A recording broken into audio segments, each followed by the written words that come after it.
Finally, data binding is publicly available. Now you can create complex interactions controlled by just a single view model property. In this one, we'll take a quick overview of the same. To get started, I've created a button that is a layout containing a text. Now we want to control the text inside the button as well as the text size and the button color. Thanks to data binding, we can do all of that. And to do that, first of all, we need to set up a view model for this artboard. To do that, I can select the artboard and in inspector under data bind section, I can go ahead and create a new view model and bind the same with this artboard, or I can go to the data section in the left panel. And from there, I can add a new view model as well. So let's go ahead and click on this plus icon, which will add a new view model. I can give this a name.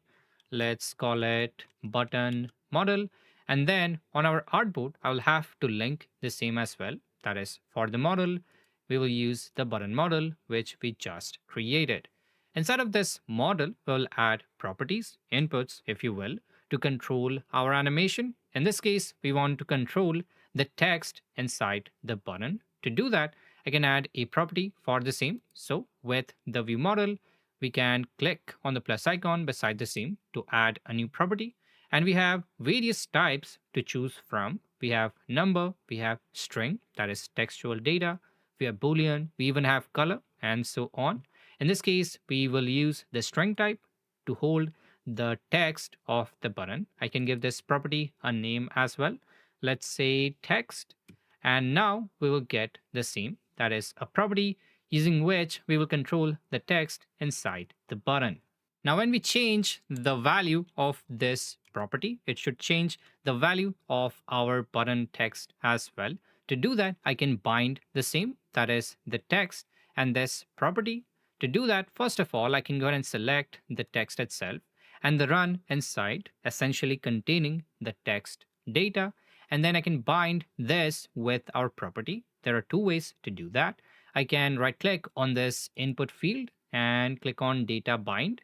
And from the menu, I can select our property. That is the one we just created inside button model. Or I can again go back to the data panel. And from there, I can go ahead and simply link this property with our button text. That is, I can go ahead and again bring the run in inspector. And then from this pick whip icon, if you're coming from After Effects, this will be nothing new. You can click and drag. There will be a line to link this property with e input or property, in this case, the run of our button text. When we have any data bind in place, you will notice this right here, that is the green outline, as well as in the hierarchy, you will have this green arrow pointing to the right direction. That is, we're getting some data from the left, in this case, the view model. Now, if I go ahead and change the text property like this, we won't get any changes because, first of all, we have to run the state machine. So I can go ahead and open the state machine and run the same without any additional setup. I can just click on the play icon and then we'll have the change. That is the value of the property inside our button text. I can change the same, let's say to something else, and that will be inside our button text, this right here. So we can simply control any property of any object in Rive and add that anything. To preview the same, if I go ahead and hold Alt or Option on my keyboard, you will see the purple outline around every property that can be controlled with a view model. And that is almost everything. Now let's go ahead and control the text size as well. This right here, yes, which we can control. So let's go back to the view model and add another property. Now with the type of number, that will be the text size. So let's add that and change its name as well. Let's call it size. And then to link it, again, we have the same options. I can select the text, come over to the input field, right click, click on data bind, and then select the property from the drop down. Or I can go over to the data panel and then click on the pick whip and link it with the same. Just make sure that it is opened in inspector. Now I can go ahead and simply link it with the same. And then I can go ahead and run the state machine. And when I do so, you will notice we don't have our text anymore because by default, the size or any number property value is set to 0. To get back our text, I can go ahead and change the same. Let's say to 40, and we have our text. And if I go ahead and change the text size, we will control the text size inside our button as well. And if you think about the same, if we were to do this with just the state machine inputs, we'll have to create separate timelines to key in the text size, let's say from 0 to 100 or whatever our max limit is. Then in the state machine, we'll add a new number input, then we'll add a new blend state and perform the blending there to control the text size to get something like we have right now. We just create a property, link the same, and we have the control. One thing to note here is if I go ahead and make any changes to the value while the state machine is playing, it won't be saved. That is, if I stop the state machine, it will go back to the default value, which is any value we set when we are not playing the animation. So I can go ahead and set the default to, let's say, 40 and play the state machine, and that will be in place. So that's something you can take a note of. Now that we have added this size and controlled the same, let's go ahead and also control the color of this text. That is our button. That will be the layout, this color right here. So I can go ahead and add another property to our button model. And this time it will be a color property. Let's give it a name, color as well. Now to link this will be the same thing as what we have been doing till now. I can select the element, in this case the layout, and then we have the fills, in this case a lot. We will only link this one right now, and if I change it, it will change the overall button as well. So let's go ahead and link the same.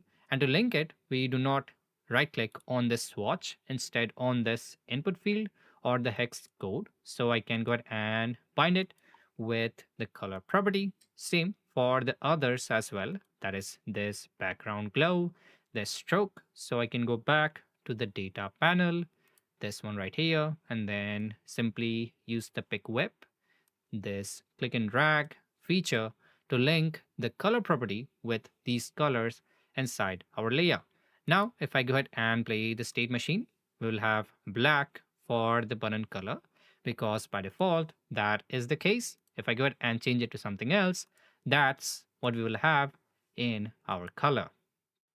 For the text size, we could have used blend animations to get the same behavior, but for color, we could not have done the same with the previous state machine inputs. But now we can simply create a property and control the same.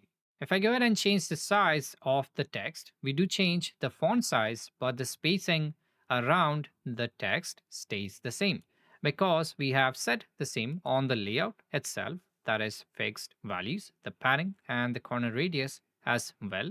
And if we want to better reflect the size change, we can control the same with our text size as well by simply linking the same with our size property. So I can go ahead and bind this property with the layouts padding on the horizontal direction. Yes, we can do that.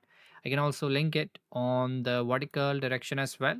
And when I do that, you will notice we have a weird bulge on the head of our button. That's because here it only links the top side. I can reveal all the sides separately, and you can see the bottom side is not linked. So I can go ahead and link the same, and we'll have the result we want like this. I can also link the corner radius at the same time. And now if I go ahead and change the size, we'll have a uniform scaling of the button overall like this. Now here comes the fun part. If I want the top and the bottom padding to be half of the current value, that is the size, I can use a converter to perform the same. That is before with state machines, this will be the end of the line. We could not perform any calculations on the state machine inputs. But on our view model properties, we can do that. That is, I can half this number and apply the same to the top and the bottom padding of our layout. To do that, first of all, I can go ahead and add a converter by clicking on the plus icon here. and then selecting the same. That is, we want to perform a numeric conversion on a number property, and then select calculate. That is, we want to perform a simple calculation, that is, dividing the number by 2. So I can go ahead and pick the operation we want to perform, be it addition, subtraction, multiplication, division, and other things we skipped in math lessons. I can go ahead and pick divide in this case and provide the number we want to divide by. In this case, to get half of any number, we use 2. Hope you know that. And then I can give this converter a name as well. Let's say 0.5x, that is half times of any number. And now I can go to the top padding of our layout, this right here, and right click on the same and select update bind from the menu, which will bring up the data bind menu where we have the property as well as a field for a converter as well. So I can select the converter which we just created, and now we'll have half the value of the size. You can see that is denoted here. I can do the same thing for the bottom as well. That is, I can right click, update the bind, add our converter, and we'll have the same. That is half of the size applied as the bottom and the top spacing. Let's try changing the size again, and we'll have the result which we want. Now, there are many converters that we possibly can't cover in a single lesson, but another one I would like to show is the animation. That is, when we perform conversions, let's say 24 to 40, it is a instant jump. If we want transition, that is animation in between, like we had for the state machines, we can go ahead and simply use a converter for the same. That is, I can go ahead and add a new converter that will be numeric as well, and now it will be interpolator instead. And I can go ahead and add the same and simply give it a time as well as the interpolation curve. Let's go ahead and set the time as half a second, and then I can simply select the default elastic curve. Now to apply this, I can go ahead and simply select any of the fields, let's say the text size in this case, and update the bind to use our converter as well as the property.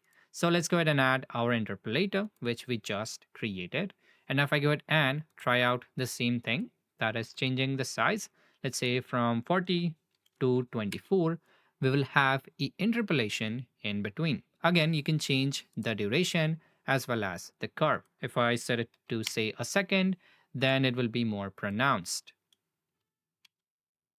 One other thing to know when working with view models is instances. That is, when we create a view model, we essentially define the fields, that is, the property, name, and type. And to simply define the values for the same, we create an instance. By default, an instance is created on which we can define the values for the fields inside the model, like a template. And if we want, we can create different instances with different values as well. Like for our button, I can create different instances for different button text, color, and so on. And to demonstrate the same, I can go ahead and create a nested artboard of this button, that is changing the width and the height of this button artboard to hug. And then I can remove the fill. Then I can go ahead and add a new artboard inside of which I can add this button as a nested artboard. Once I have that, I can go ahead and change its mode to layout instead, and then add another one by simply holding Alt, dragging a duplicate. Now for these two buttons, we want different values. That is, let's say I'll have a start button and a stop button. The start one will have green color, start text, and so on. And the stop one will have stop text and red color. To do that, I can define two different instances on the button model itself. That is, I can add a new instance by clicking on the plus icon right here. And then from this settings menu, I can go ahead and change its name. Let's say start, and then I can add another one for stop as well. Right now, the values are the ones we set by default, but I can go ahead and simply change the same. So let's select start, and then I can change the color. Let's say a bit more greenish, and then I can change the text let's say to start. And then I can go ahead and select the stop instance and change its values as well. Let's say a bit orangish or reddish, and then changing the text itself as well. Now, to provide this instance data to these nested artboards inside this parent artboard, we have to create another view model to simply wrap the same. So we can go ahead and simply create a new view model and bind the same with this new artboard. And inside of this view model, I can go ahead and add a new property that will be of type button model, which we have defined below. And then I can go ahead and simply link it with the instance we created before. So I can name this property as start. And then for the instance, I can simply select the start one we created before. Similarly, I can add another property of type button model and have the stop as well, that is the data inside the stop instance. Simply put, the models are templates and the instances are different variations of the same template with different data. Now, to link them, I can go ahead and simply select the nested artboards and will have a option to bind a view model with the same. In this case, the first one will be start and then the next one will be stop. The same is available because we have first of all defined a view model and bound the same with the parent artboard, and that contains these two properties which we get available in the dropdown as well to bind with for the nested artboards. Now if I go ahead and play the state machine, we'll have the same, that is a start and stop button. If I want, I can change the same, that is button model. I can go ahead and let's say change the start color. I can go ahead and do the same. I can change the size. I can go ahead and change the text and so on. And that's the instances which we need when working with view models. In a previous one, we worked on this animation, and to control the same, we have a state machine number input controlling the text as well as the stroke. And to achieve that effect, I had to literally key in the run of the text layer frame by frame like this. But now with view models, we can perform the same much easier. On the artboard, I can go ahead and add a new view model and bind with the same. And then in the view model added, I can add a new property for the percentage and then link the same, that is bind it with the text run. So I can go ahead and select the text run and bind it with the property we just created. If I go ahead and start the state machine and try to change the value, nothing will be reflected because we have a number property trying to change or set the value of a text. Instead, we have to simply convert the number to a string type. And to do that, we can use the existing converters. That is, I can add a new one. Under string, we have convert to string converter.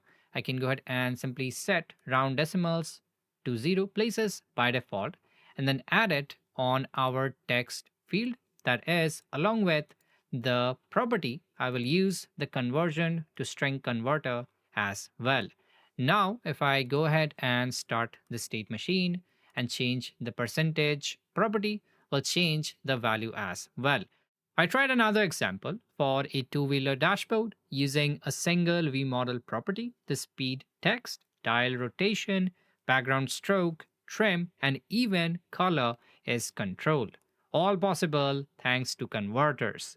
ViewModel and data binding will allow for more complex animations not possible before with state machine inputs. I possibly cannot cover everything in one video, and behind the scenes, I'm working on more content focused around the new updates in Rive. All the previous videos are out of date with the new changes in UI, additional features, and so on. If you want the same, consider subscribing to get updates and do drop a comment with your query. That's it for today. See you in the next one.